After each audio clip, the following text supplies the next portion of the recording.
New World Library recently published the collected letters of Alan Watts, and I had the great opportunity, to sit down and talk with Joan and Anne, his eldest daughters, about the curating of the letters contained in the book.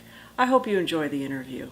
So, Joan, Yes. the collected letters of Alan Watts, it's large in its scope, and I'm wondering if you can share with us how the book came together. Oh, I'd be delighted to. Basically, what happened was that our stepmother, Alan's widow, died in 1992, and that's when we became the heirs of this treasure trove of paper along with his books. And the contents were stored in cardboard boxes, kind of willy-nilly, and some of them had been damaged in a flood in a storage unit. And it was kind of helter-skelter.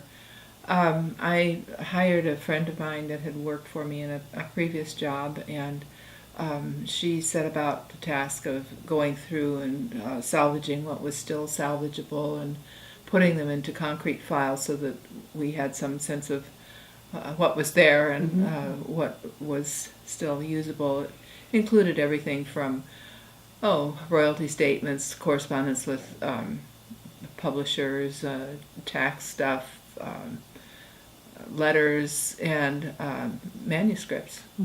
And so at that point, everything was nicely filed and done, and I moved to Montana, where the files in 2 legal-sized file drawers crammed remained for 20 years. I would occasionally go into the file drawers to look up something for a publisher or an agent or whatever, and would notice, of course, that there were letters in there that I needed to read. One of the files I pulled at one point was Timothy Leary, and interesting correspondence between the two of them, between Alan and Tim Leary. And so that was kind of on my mind, and I retired in 2015 when I turned 75, or it might have been earlier than that, but anyway, so I was kind of bothered by the fact that I hadn't done anything with these things yet, and I should. About that time, we were visiting New World Library, and one of the editors, Jason Gardner, was meeting with us. We were talking about some of the books that they were republishing of Alan's out-of-print books, and I mentioned that we had some letters, and Jason perked up. He said, "Letters?" I said, "Yes." And he said, "Well, have you thought about publishing them?" And I said, "Well, it would be a good idea."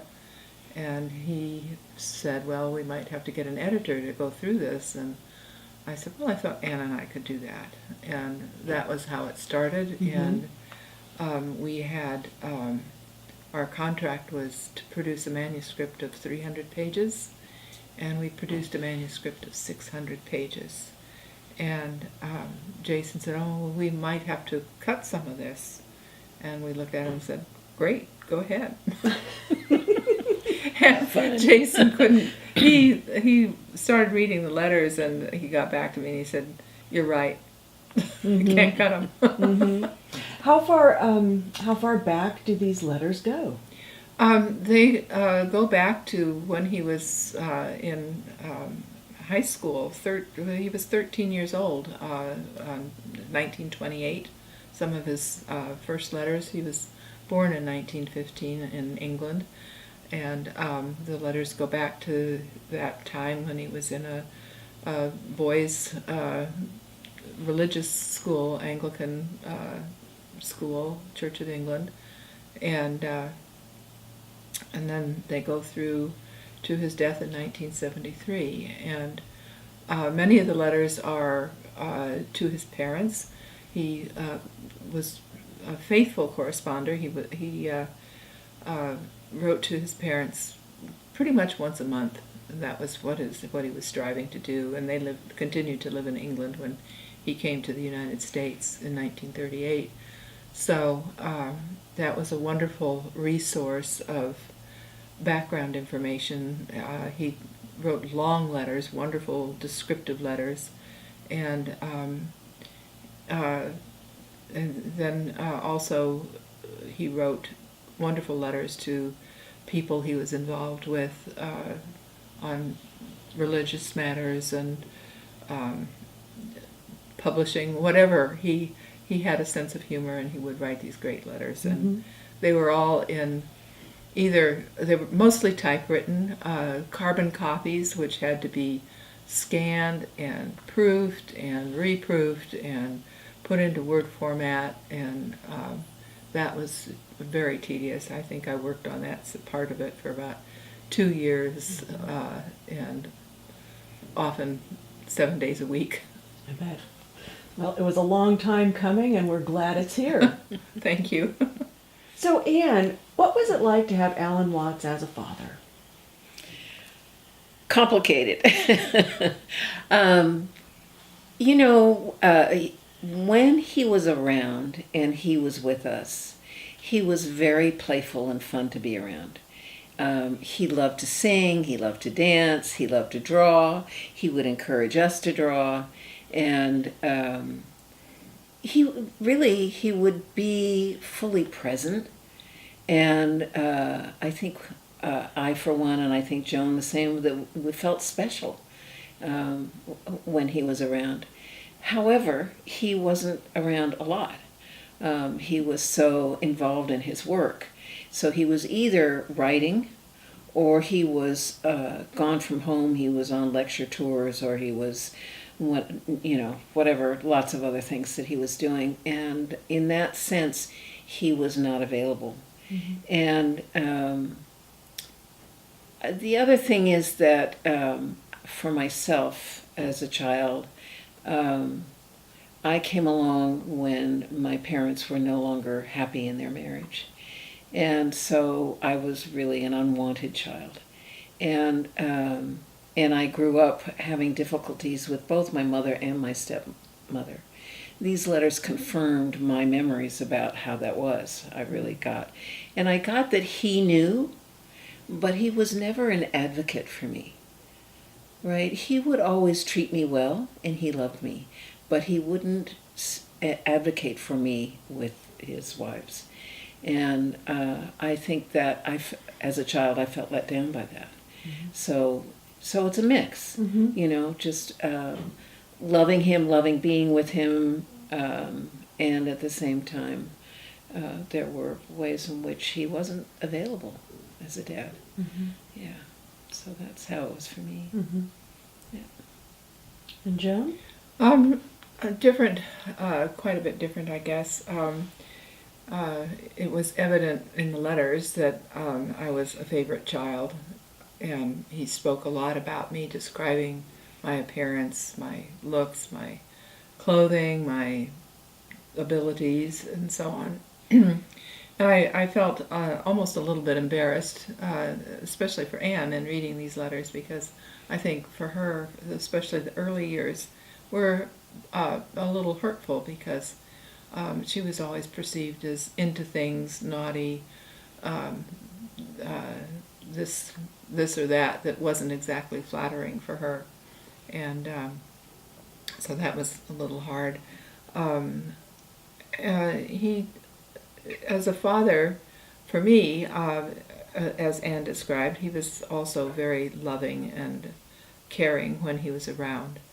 The first 10 years of my life with him, Anne is 4 years younger, were pretty blissful as childhood would go. He, at that point, he was he had been in seminary, and he became chaplain at Northwestern University. It was kind of the period of his anglicized behavior. Mm-hmm. And so, we did have a fairly constant family life during that period.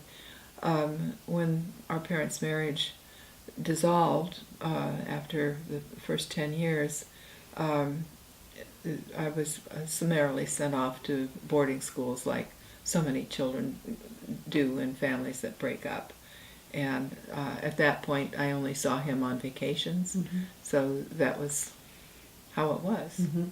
And then after I was out of boarding schools, I was sent off to Japan to live with my grandmother, and I got married and then moved to the Midwest, so I didn't see much of him for another 10 years or so.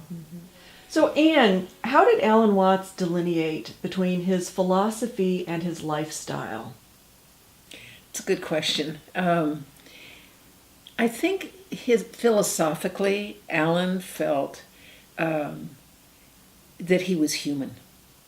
He feels like we're all human, right? And so there was a way in which he accepted himself in the totality of who he was, and he wanted others to be able to accept themselves in that kind of a way. So he had this brilliant mind, and he loved thinking and reading and learning. He loved that, and he loved talking about it and sharing it with people. What I notice is he never ever told people how they should be living their lives. And because people were so fascinated by what he had to say, humans, we have this tendency to put people on pedestals. And Alan absolutely did not want to be put on a pedestal at all. And partly because he realized, I'm a flawed human being. And I have a saying, I think we're all perfectly imperfect. That's part of how all of us are. And every plant, animal, and everything, we're all perfectly imperfect. And I think that's part of what he knew, right? And so he had his foibles. He was addicted to alcohol. He was addicted to women, and he would try to be different, and especially with alcohol and tobacco, it was hugely challenging for him to break. Addictions are hard to break. They're very hard to break, and so it took a toll on him physically, along with the intensity of the life that he led. Trying to feed a lot of mouths, and with being an artist all the time. But he called himself a philosophical entertainer and the trickster coyote, and that was his way of saying, I am not a guru. I am not somebody that you should be putting on a pedestal. Please don't. And in my experience, all the great teachers are just like that. They have their failings. It doesn't matter who it is, whether it's Gandhi or Martin Luther King. They're all humans. And so my hope is that people will realize his human frailties, and at the same time realize that his work is so amazing, and it affects so many people all around the globe in a very positive, life-changing way, that the work stands on its own. And he doesn't have to be this perfect image of who we think should be. So I think in that way he just allowed himself to be who he was. He had to, it's like he just surrendered to, this is who I am. And,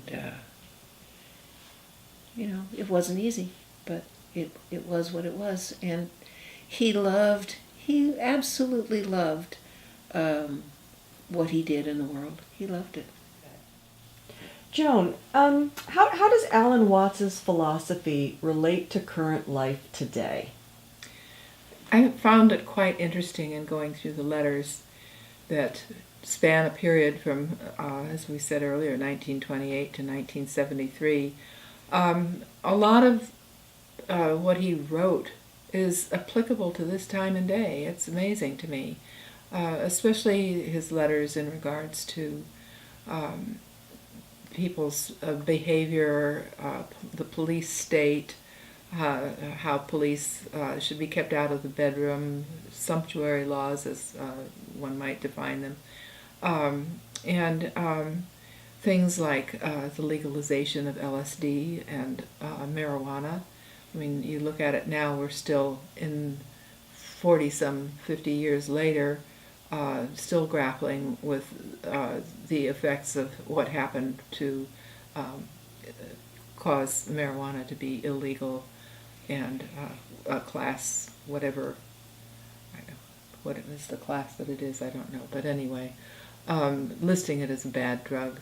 And his philosophy, basically, I felt, was much more inclusive. He really wanted people to understand that they were not single organisms separate from the universe, that we are all here together in this universe on this planet, and that we needed to be more tolerant of each other's views and tolerant of things that go on in the world, the global warming, all of those types of things that even back then were beginning to be an issue. And I think that he had really a hope that people would recognize each other's differences, but still be able to be unified and not separate. Mm-hmm. And I'm quite impressed with the younger generation that is showing so much interest in his work. And it's fascinating to me that it's the younger generation that is worldwide, which I think is very important. And I'm hoping that there will be, as a result of these young people watching his YouTube lectures and reading his books, and I am surprised how young some of those people are. They're, like 12, 13, 16 years old. It's amazing. That there will be kind of a paradigm change where people of the youth, anyway, will begin to want to see people as themselves and not separate from themselves. And that perhaps with this younger generation coming along, things that are currently happening with politics and world strife and climate change and all that can be rectified. And that's my hope, and I think that would have been his as well. Mm-hmm.